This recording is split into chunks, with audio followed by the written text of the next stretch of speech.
First use of money. Circa 3000 BC, Mesopotamians developed silver as a means of trade. Introduction. The dawn of trade and currency. Around 3000 BCE, one of the most important advancements in human history occurred in Mesopotamia, the development of money. Before the advent of money, trade was based primarily on the barter system, where goods and services were exchanged directly. However, this system had significant limitations, especially when it came to matching the needs and wants of individuals. To overcome these limitations, the Sumerians and other ancient peoples of Mesopotamia began to use silver as a standard of exchange, laying the foundation for modern economies and trade systems. The introduction of money, specifically silver, marked a monumental shift in the way people engaged in commerce. This innovation allowed for a more efficient system of trade, where value could be represented in a more universally accepted form, and goods and services could be exchanged more easily. Money made it possible for individuals and communities to conduct business on a scale never before imagined, transforming societies and paving the way for future economic systems. 1. The barter system, the precursor to money.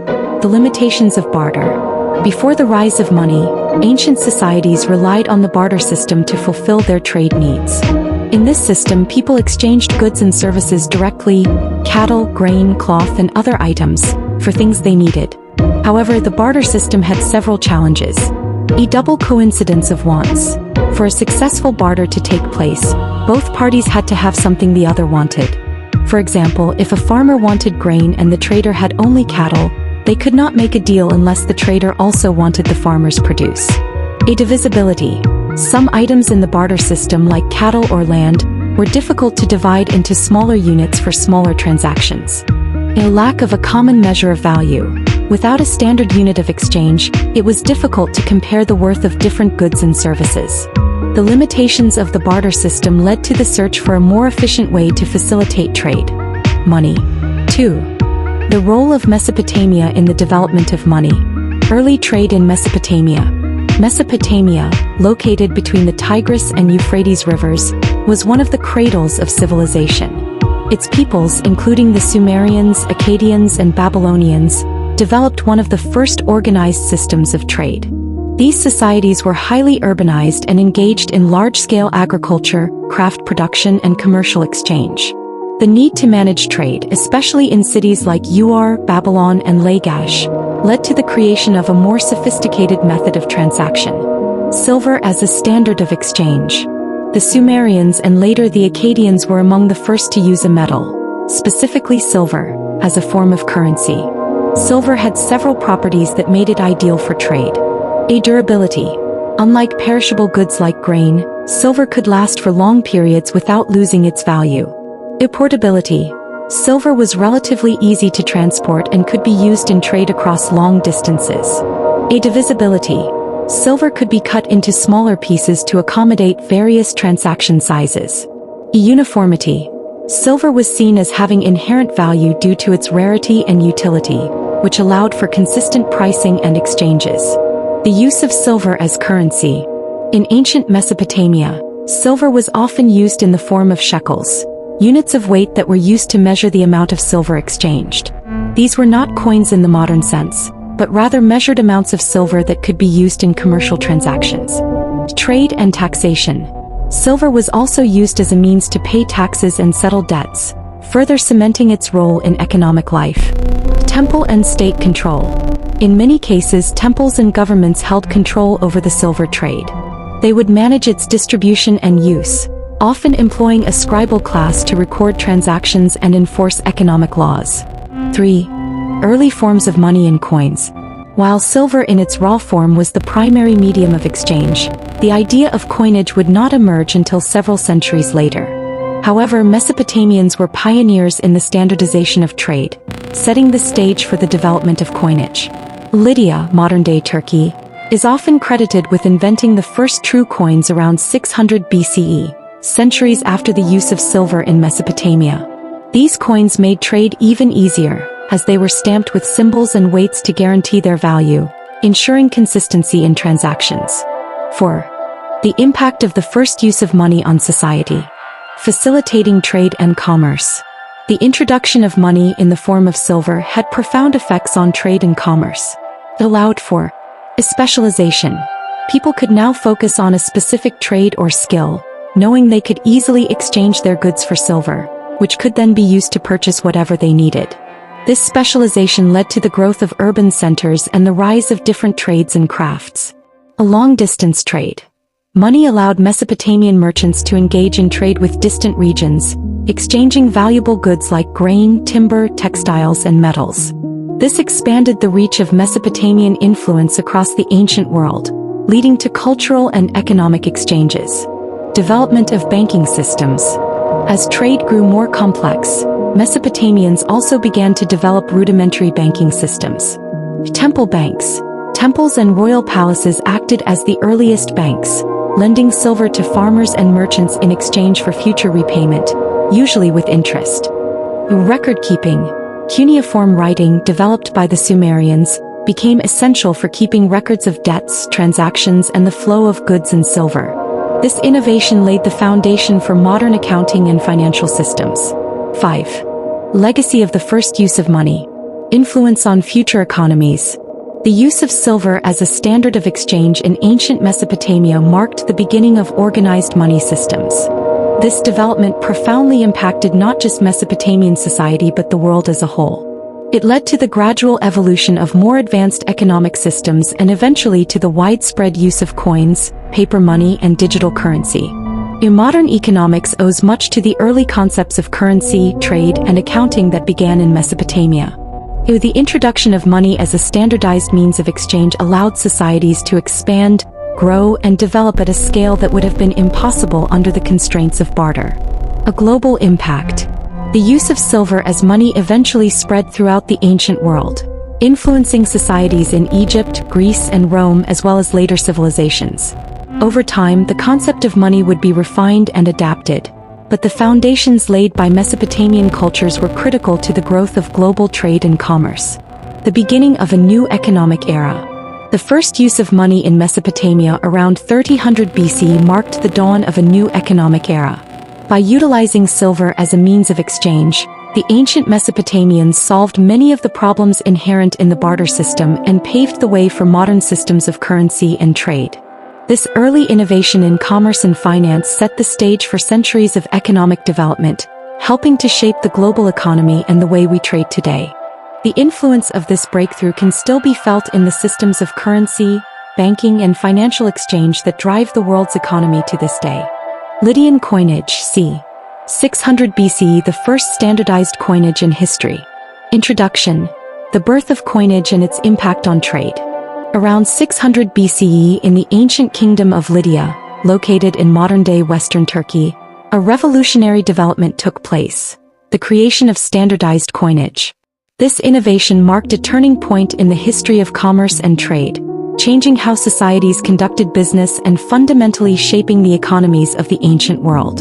The Lydians, under their king Croesus, are credited with introducing the first true coins, small, standardized metal discs stamped with symbols that represented a certain value. The introduction of coinage laid the foundation for the global economy, making trade easier, more efficient, and more widely accessible. Before the advent of coinage, societies relied on a barter system or other forms of money, such as metal ingots or precious metals like gold and silver, which had to be weighed for each transaction. While these forms of money were useful, they were cumbersome and lacked the convenience and consistency that coinage would later provide.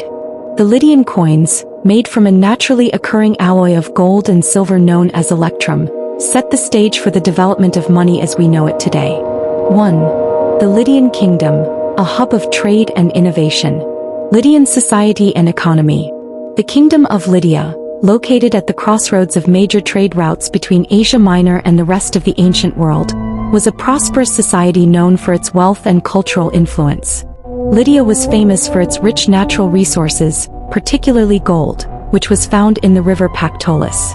The kingdom's economy thrived on the exchange of goods and services, especially luxury items like textiles, metals, artifacts, and foodstuffs. King Croesus, reigning from c. 595 to 546 BC, was one of the wealthiest and most famous rulers of Lydia. known for his vast fortune and patronage of the arts and commerce. Under his rule, Lydia became a center for innovation, not only in commerce but also in culture and art. 2.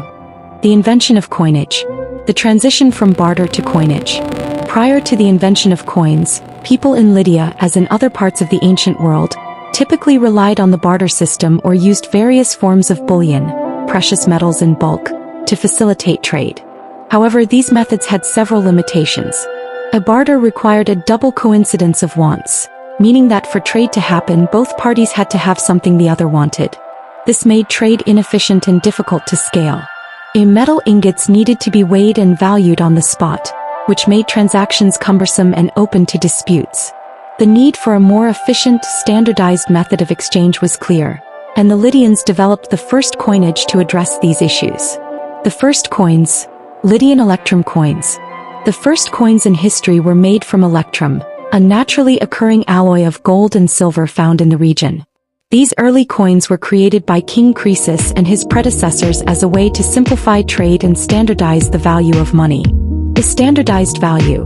The coins were stamped with marks, often featuring the royal emblem or a lion, which symbolized the power and authority of the Lydian king.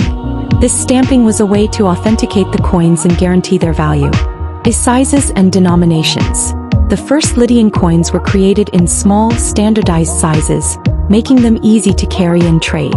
They were produced in various denominations, allowing for flexibility in trade and transactions. Equality and consistency. By minting coins of a fixed weight and purity, the Lydians ensured that these coins were consistent and trusted across the region. This helped to foster a sense of economic stability and predictability. 3. The spread of coinage and its influence on trade. Impact on trade and commerce. The introduction of coinage revolutionized trade in Lydia and beyond. The new system of standardized coins allowed merchants, traders, and individuals to engage in transactions more efficiently, without the need for complex calculations or disputes over the weight and value of metal. Ease of exchange. Coins were easier to carry than metal ingots or bulk goods, and they were accepted as a form of payment across long distances. This made trade more fluid and less reliant on barter. Security and trust. The stamped coins acted as a form of certification, guaranteeing that the coins were of a certain value and authenticity. This built trust in the currency system and made transactions safer. Market expansion.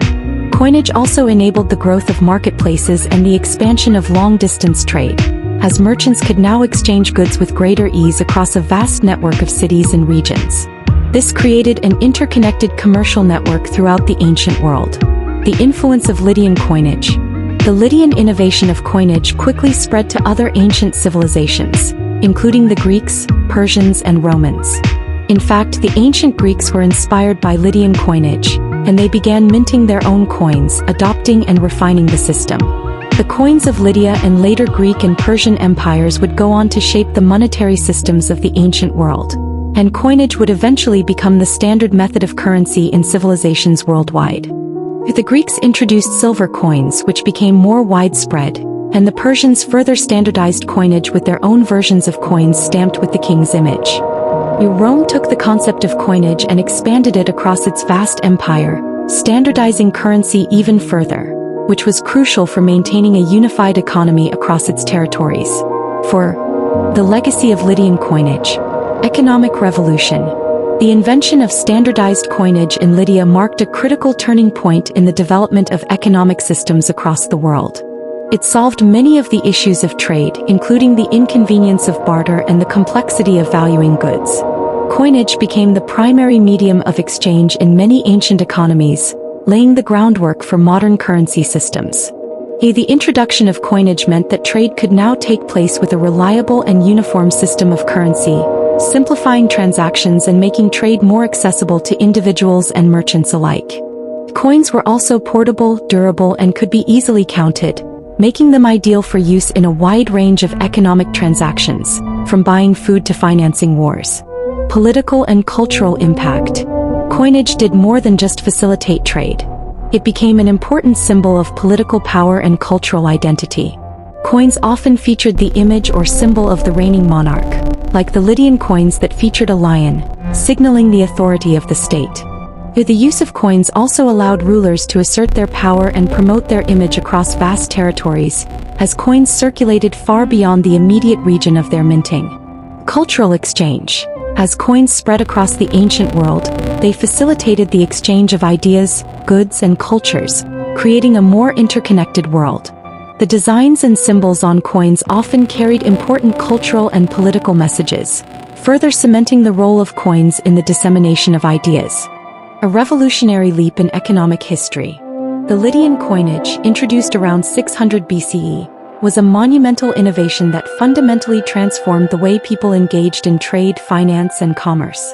The introduction of standardized coinage marked the beginning of a new era in the development of money and laid the foundation for modern currency systems.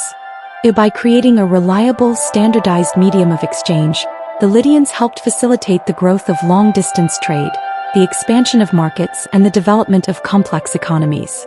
The legacy of Lydian coinage is still evident today in the currency systems that govern the global economy, proving that the ancient Lydians' contribution to commerce was nothing short of revolutionary. Roman Taxation System, 1st century BC, 5th century CE, establishing structured taxation. Introduction: the Roman Empire's need for revenue. The Roman Empire at its height spanned vast territories across Europe, the Middle East, and North Africa. As the empire expanded, its administrative needs grew exponentially, requiring a robust system of governance, infrastructure, and military support. To fund its operations, the Romans implemented a comprehensive taxation system that laid the foundation for modern fiscal systems. Between the 1st century BCE and the 5th century CE, the Roman taxation system evolved from simple provincial levies to an intricate system that taxed everything from land and property to goods and people. The Roman taxation system was essential not only for maintaining the empire's vast infrastructure but also for sustaining its military and administrative machinery. It helped fund the construction of roads, aqueducts, and public buildings, while also ensuring that the Roman legions could be paid and equipped for their campaigns. Despite being seen by many as burdensome, Roman taxes played a crucial role in maintaining the empire's dominance for centuries. 1. Early Roman taxation. From the Republic to the Empire. Taxation in the Roman Republic, 509 BCE, 27 BCE. During the early period of Roman history under the Roman Republic, taxation was less structured compared to later periods. Early Roman taxes were based on land ownership and property. The main taxes were tributum. This was a tax on land that was levied on Roman citizens. The amount varied depending on the size and value of the land owned. The wealthier citizens paid higher taxes, while poorer citizens were often exempt or paid less. A centesima rerum venalium, a sales tax of 1% was levied on goods sold at auction. It was a relatively minor source of income but marked an early attempt at taxing commerce. As Rome expanded, these taxes became insufficient, and more formalized methods of taxation were developed. Transition to imperial taxation, 27 BCE, 1st century CE. The transformation from the Roman Republic to the Roman Empire in 27 BCE under Emperor Augustus marked the beginning of a more formalized and structured taxation system. Augustus implemented significant reforms to centralize and streamline tax collection, introducing systems that would be built upon by later emperors. 2. The Roman taxation system under the Empire.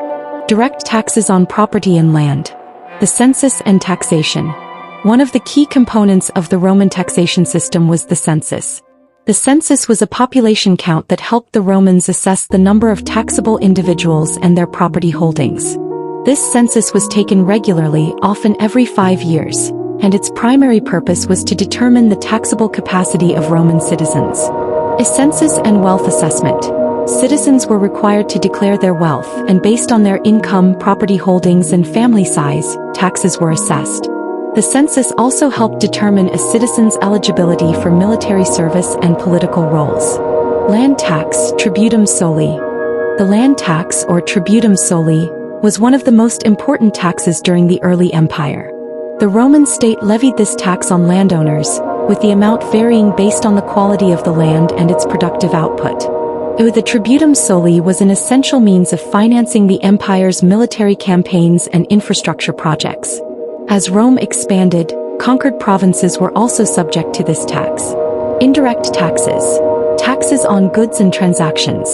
The centesima rerum venalium. As commerce grew across the empire, so did the need for the state to tap into economic activity. One of the key taxes on transactions was the centesima rerum venalium, a sales tax that was levied on goods sold at auction. This tax was eventually raised to % during the reign of Emperor Augustus. Impact on commerce. While a relatively small percentage, this tax provided a steady stream of revenue from the thriving Roman markets and trade routes. Customs duties. Portoria. The Roman Empire imposed customs duties, known as portoria, on goods that were imported or exported across provincial borders. These duties were collected at ports and on roads, ensuring that Roman-controlled trade remained profitable and well-regulated. Trade and economic integration.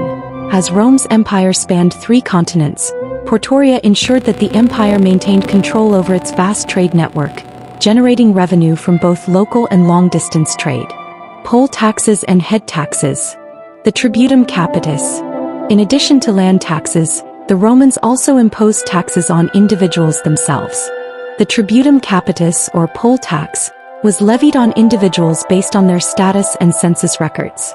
Citizenship and taxation. Roman citizens and non-citizens had different rates of taxation. While Roman citizens were generally taxed based on their wealth and property, provincials, non-Roman subjects, often had a separate, more burdensome tax schedule. The capitatio. Later in the empire, particularly under Emperor Diocletian, r. 284 to 305 CE, the capitatio was introduced as a more formalized head tax system. This tax was based on population, and each person in a given area was required to pay a fixed amount. The amount could vary based on the region's wealth and population size. 3.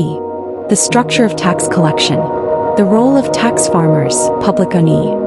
In the Roman Empire, the collection of taxes was often outsourced to private contractors known as publiconi, tax farmers.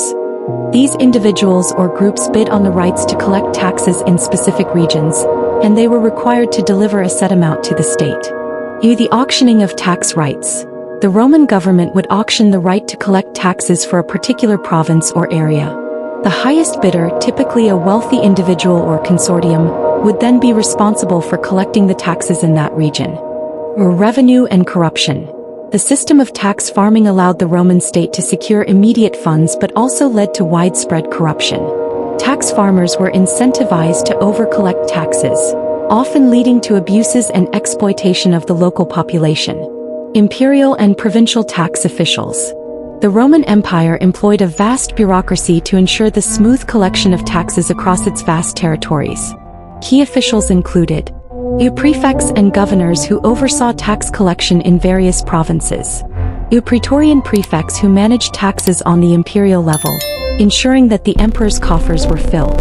These officials worked closely with local administrators and tax collectors to ensure taxes were collected, although the actual mechanics of tax collection often relied heavily on the cooperation of local elites. For tax reforms and changes over time. Reforms under Augustus and later emperors. The early emperors, including Augustus, reformed the Roman taxation system to ensure greater efficiency and consistency. Augustus streamlined the tax collection process by centralizing the administration and introducing more standardized assessments. Tax collection in provinces. Augustus' reforms aimed to create a fairer and more predictable taxation system, especially in the provinces, where taxation was often arbitrary and harsh. The Diocletian reforms, late 3rd century, the Edict on Maximum Prices, 301 CE, was part of Diocletian's broader economic reforms and aimed to curb inflation by imposing limits on the prices of goods and wages. Capitatio and eugatio. Diocletian also introduced the capitatio, head tax, and eugatio, land tax, as new forms of taxation to improve revenue collection, particularly in the provinces. These reforms were designed to create a more equitable tax system, although they also placed a heavier burden on the peasantry and small landowners. 5. The legacy of Roman taxation. Influence on modern tax systems. The Roman taxation system, with its reliance on structured taxes such as land taxes, customs duties and head taxes, laid the groundwork for many modern tax systems. The Roman approach to taxation emphasized the importance of regular assessments, the centralization of fiscal control, and the need for efficient tax collection. The concept of progressive taxation, with the wealthy paying more based on their holdings and income, echoes in many modern tax codes today. The use of tax farmers and outsourcing tax collection would later be reflected in the development of private tax collection systems in various parts of the world. The decline of the Roman taxation system. As the Roman Empire began to crumble in the 5th century CE, the taxation system began to deteriorate as well. The burden of heavy taxes, coupled with economic instability, military spending, and corruption within the tax system, contributed to the decline of the empire. The pioneers of structured taxation. The Roman taxation system was a pioneering effort in the creation of structured fiscal policies that have influenced tax systems around the world for millennia. The taxes paid for the construction of Rome's grand infrastructure, supported its military, and sustained the empire for centuries. Through its innovative methods, the Roman system provided a model for future empires and modern states in how to manage and distribute resources effectively. Despite its complexities and occasional abuses, the Roman taxation system was crucial to the empire's power and influence and remains a significant part of its legacy.